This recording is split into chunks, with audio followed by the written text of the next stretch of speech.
Hello, Paul Wilkinson here.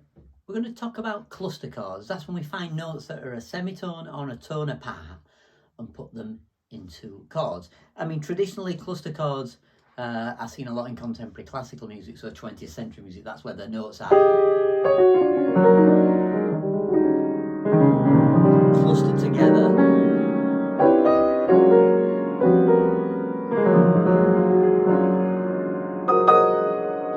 We're going to look at them more as chord voicings, more spaced out. So without further ado, let's have a look at some of these close up. So if we take a C major 7 and we look at the inversions, not the root inversion here, but the first inversion, we start to see a cluster of notes together, all right? Because that's what we mean by a cluster.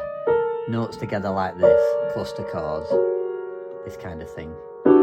So if we look at the C major 7, there we have the cluster there. But there aren't many other places we can cluster two notes together. But if we make that C major 9, then we have a few possibilities, haven't we? Because that D could go down here like this. And look, we've got a nice cluster there. We could even do this, where we do that. And this one.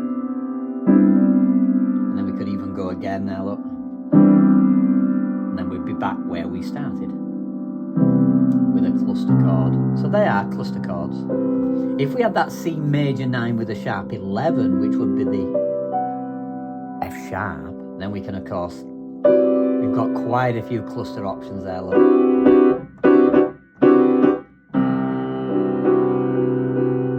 And they're quite interesting, look, to explore, look. Really getting some cluster sounds going on there. Okay, let's look at A minor 7. Well, A minor 9 would be nice if we added that, because as with the other one, there's that cluster there. So with A minor 9, there's the 9th. So I could put the 9th down at the bottom, couldn't I? Here, look. So I've taken it from there and put it down there. So we've got, there we go. That's a nice cluster. If we had A minor 11, which would be basically that, we could have some interesting chords here. Look, that's the D.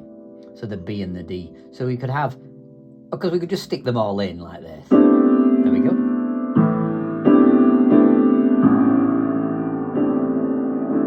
We'll put the B in there as well. Look at that, we're using a lot of notes. We could also form different kind of voicings for these. Look at this. We could do this. How interesting. So I've got these two clusters together. Like that. And then you could do the same thing again where you went like that. But this is a beautiful sound. I could then cluster that, and that. Like that.